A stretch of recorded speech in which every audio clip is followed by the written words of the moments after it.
So is this video going to be specifically for Halloween week? Well, it's kind of spooky, so I guess so, yeah. So happy Halloween in a week whenever this video goes up. Should we pick up my costume again? No, we've done that joke, it's too funny. No morph suit for you guys. When it comes to making movies, it's very often the case that the difference between a success and a flop is how it is marketed. Something B-movie auteur William Castle knew all too well, which is presumably why one of his movies featured a giant flying skeleton that tried to attack his audience.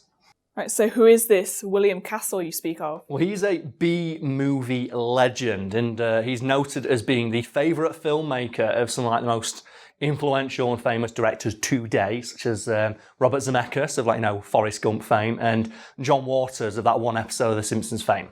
So that's the thing most people are going to know him from. I'm just going to write the one episode. Yeah, I could say I could say like Pink Flamingo or something like that, but no, people are going to know it's that one episode of The Simpsons. He's the gay guy with the really weird mustache. Yeah. It's as simple as that. And his name is synonymous with very cheap but wildly successful B movies, usually in the horror genre. And this success saw him serving as an inspiration to none other than Alfred fucking Hitchcock for Psycho. Yes, that Psycho, after Hitchcock noted the success of one of Castle's earlier movies and went, holy shit, you could film a film on a budget and make a crap ton of money if you market it just right. And I believe there is a video on Today I Found Out talking about how the marketing for Psycho revolved around the fact that no one was allowed to know what the ending was. I think Hitchcock bought all the copies of the book. So go check out their video on that to hear more about it, because I wrote it. So I still get... No, actually, I don't get paid for that. Oh. No, don't plug it. Oh.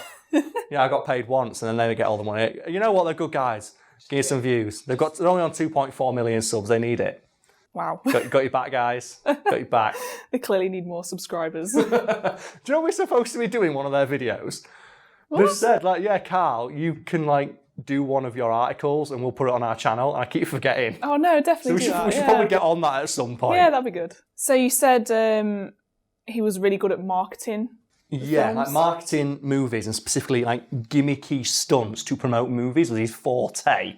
But he actually got bitten by the promoting bug, not when he was making movies, but when he was cutting his teeth in the theatre industry. So as you said, he's involved in theatre. Initially, yes. I'm just wondering what play got him, into promoting. Well, originally it was supposed to be an adaptation of the play Seventh Heaven, but he couldn't get the rights to that, as we'll discuss more in detail in a moment. But the story goes that he wanted to put on a play, like Seventh Heaven, in a theatre owned by Orson Welles. Yes, that Orson Welles. And via various shenanigans, Castle managed to, wangle a meeting with Orson Welles and convinced him to let him use his theatre, because he was going off to film Citizen Kane at the time. This guy's life is amazing. And according to legend, on his way out, he bumped into a German actress called this name here, because I'm not going to be able to pronounce it. And he asked her, would you like to appear in a play at the theatre owned by Orson Welles? To which she responded, well, of course I would. That sounds amazing. However, after all the details were hammered out with this actress about her appearing in the play, he found out that during peak theatre season, the starring role of a play could not go to a foreign-born actor. It had to be given to an American to encourage, the American theatre circuit, unless the play they were appearing in happened to be one that was tailored to suit a foreign star. So, for example, for a German-born actress, it would need to be a German play. And as you might recall, Castle didn't want to do an adaptation of a German play, he wanted to do an adaptation of an American one. And what Castle did is, rather than admit defeat, just told big lies and told the theatre, she's appearing in an adaptation of this play down here, which So you're not going to attempt I'm not going to attempt it. You just heard me try and pronounce it and it went poorly. A lie, I should note that the theatre believed, despite this not being a real play that existed. And as if that wasn't brazen enough, Castle also credited the play to a non-existent German playwright. And yet nobody at the theatre bothered to question or check this. So obviously this play doesn't exist. No, it does not. So what did William Castle have to do to get around that? Well, what he did is he wrote a play under that name in English and then translated it to German in 2 days. And then he had a script, and that's the play that he put on. And at this point, I'm thinking, well, a play nobody's ever fucking heard of is not exactly going to, draw a crowd in. So you might be thinking, well, was the actress famous? And it turns out, no, she wasn't. And Castle had greatly overestimated how popular she was in the West. It turned out to be 3 films, none of which any fucker had ever heard of. So now he's stuck with an actress no one's ever heard of, in a theatre he now has to fill, putting on a play he wrote in 2 days. So you think, well, how's he going to get, like, you know, a sellout crowd? It turns out the answer came in the form of a telegram from Joseph Goebbels. You know, the Nazi guy. So, what? What the fuck? It's probably a bit confusing, that's all I'll explain. Yeah. This actress had fled Nazi-era Germany and obviously sought asylum in the United States. And the German government apparently didn't know this, and she received an invite to, like, Munich to watch, like, a play or some shit from the desk of Joseph Goebbels. And Castle looked at that and went, here's an opportunity to get some free column inches. And he wrote a letter back that basically told Nazi Germany to go and fuck itself. And what he then did is leak that letter to the press, who dutifully reported on it and started referring to the actress as the girl who said no to Hitler. Within days, everybody wanted to go see the play starring the girl who said no to Hitler, and it was a smash hit. And let's just discuss for a moment how ballsy that is. It's like, not only did he lie every step of the way to get where he was, he ended it by just writing a letter to Hitler saying, go and fuck yourself.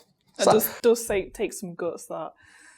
But it gets the obviously gets the recognition they needed. So as long as it sells out, that's all that matters. If it works, it's not stupid, as the old adage goes. Well, I wasn't expecting that, to be honest. Yeah, and that's the thing. This is the first thing he did, and he was like cutting his teeth. So as you can imagine, the stunts became a lot more elaborate as he, you know, settled into his career as a director of B movies. And there's a bunch we can talk about, and we're going to start with, I think, one of the earliest ones he did that managed to, like, you know, catch the attention of the public, and that was to promote a horror movie he just made. He took out a $1,000 life insurance policy on everybody who walked into the theatre in case they died of fright. Okay. Yeah, the insurance policy was real, and he even stationed nurses out in the theatre lobby to, like, you know, ask people if they were okay as they walked in and they left, and warn them if they had, like, a nervous disposition not to watch this movie. Like, a trick that would be later stolen wholesale by Alfred Hitchcock when he was advertising Psycho. And something similar he did for a later film was take $1 million life insurance policy out on the film Star, which he then leaked to the press who reported on it. So it doesn't really sound very interesting for a gimmick, really. It doesn't. So I should point out that this star was a cockroach called Hercules for a film called Bug. As stupid as it sounds, don't you now kind of want to go watch that film, or at least go view clips of it to see what the fuck it's about? Yeah, I do. And that's the point. I can tell by the look on your face that there's more stories. There are, yes. So let's discuss The Tingler, which is another horror film directed by William Castle. And the basic plot is there is a parasite called the Tingler that burrows into your spine and feeds on fear and can only be stopped by screaming. And what William Castle did is he put on all the posters, like advertising this movie, the Tingler will appear in your theatre. And you're like thinking, what do you mean the Tingler's going to appear in the theatre? So I should point out that the telltale way to know the Tingler's got you is that you'll feel a sharp vibration at the base of your spine. Oh no. So what Castle did is he went into certain theatres like that were going to show the film and got a plane wing de-icer, which is basically that violently vibrates plane wings to get ice off them, and put them under several seats in the theatre. And then at a specific point in the film, they would vibrate. But it gets just a little bit better, because during the film, Castle had the lead actor, Vincent Price, stop what he was doing, turn towards the camera and tell the audience that the Tingler is loose in the theatre as those things started to vibrate violently, and then encourage them to scream to get rid of it. And just for a moment, imagine, Nisha, you're in a theatre, you've been watching a film where they tell you, like, oh yeah, the Tingler, it causes your spine to vibrate, and the only way to stop it is to scream, otherwise your head will explode. And then the guy on screen turns towards you and says, the Tingler is loose, and then you feel a sharp vibration in your asshole. I would be out there. Exactly. Straight away. And imagine how many people went to see that film after they heard these stories. And apparently, like, young kids found this so hilarious, they started going into the theatre and checking under the seats to find out which one had this device underneath it, so they get the full experience of the film. God, I've heard, like, stories about people running out of cinemas, because I think it was like when cinema was like a new thing, and people weren't used to seeing stuff on screen. The They thought it was like real. The famous story is the train coming towards That's the thing. it, People ran out thinking the train was going to burst through the wall. And that segues quite nicely onto another gimmick that William Castle did, which was for another horror movie, which was advertised as being one of the scariest movies of the day. What he did is he included in that film a 45-second break just as a young woman is about to enter a home, which the audience knows is the home of a sadistic serial killer. During this 45-second break, William Castle himself would come onto the screen and say, for anyone who's of a nervous disposition, this is your one chance to leave. And if you leave now, you will get a full refund on your ticket. And then it will count down 45 seconds. But it gets just a little bit better. Do you know what you had to do? Like if you were too scared, you had to walk up like the aisle, which had been covered in yellow footprints, while a yellow spotlight shone on you, like the colour of cowardice. And then you had to walk into the lobby to a small booth which had written on it "coward." And then to get your money back, you had to sign a form saying "I am a coward." And isn't that fucking amazing? So I think I'd probably do that, to be honest. I hate scary things. Think about that. Again, another fantastic gimmick. And apparently, people realise, well, if we just wait for the film to end and then just sit in the theatre for the next showing and then leave during that bit, we'll get our money back. Yeah. So what you had to do is start issuing different coloured tickets. It's like, if you're at the yellow showing, you're not getting... This is blue tickets only for this part. Yeah. So you'd have to sit through 5 sittings in a row to get your money back. But isn't that a fucking good gimmick? So good. But we're not even done yet because we've got more. So is there any more stories? Well, of course not. Before we get to the hero of the hour, Mr. Skeleton, we can talk about one final gimmick that William Castle did, and that was a film that had 2 endings. And the reason I'm giving big air quotes is because the film was advertised as giving the audience the choice of whether to forgive or punish the villain of the film. And what would happen is at a climactic point in the film, there'd be a short break, the fright break, during which it will be explained, the audience members now watching this can vote whether or not the villain is saved or punished by waving around a thumb, a glow-in-the-dark thumbprint that was put on a piece of paper that had been handed as they walked in. Stick it down to punish, stick it up to forgive. And then the film would play whichever ending the audience decided upon. You're probably thinking, well, that's impossible. How do they do that? And they didn't. There was only one ending film, and it was the bad ending. And what Castle's reason was that we're going to make the villain so unsympathetic and just so unequivocally evil and horrendous that the audience will never want to forgive them. So we only need to film the bad ending. But it gave the illusion of choice. And bear in mind, this is 50 fucking years ago. This was ahead of its time. And even some of the simpler things he did, I think, would hold up as a gimmick today, like the film 13 Ghosts, which there is a remake of, which was actually, done by one of his daughters, I think. And during that film, you will be handed out red plastic and blue plastic, just similar to 3D glasses, but not 3D glasses. And during certain points in the film, you could only see the ghosts if you put on the blue ones. And you could only see other ghosts put on the red ones. That's cool. And isn't that I would go watch that today just once, just for the gimmick. Yeah. And that's why he did it. It's just nice little details like that. And I think that would be fun. It's like Rocky Horror Picture Show, isn't it? Where you get to throw stuff at the thing, or where you go watch the screen of the room, and everyone just quotes along to the film. It's not a great film, but just that little extra gimmick makes it worth the cost of entry just to experience it, just for the novelty. Such a good film, though. You're like, oh man, it is so good. I'm even wearing a Tommy Wiseau-esque outfit today, so let's fucking do it. Fucking, I did not hit her. I did not. Oh hi, Nisha. Happy. God damn it. I am. That's so funny. There's Luke St. Con just creasing arse. That's a strong fucking gimmick, isn't it? It's just the sex scenes that make me laugh because they last about 10 minutes. You remember the behind the scenes for that where Wiseau was like, you have to see my ass. My ass needs to be seen. But he looks like he's fucking her belly button. He's that high up.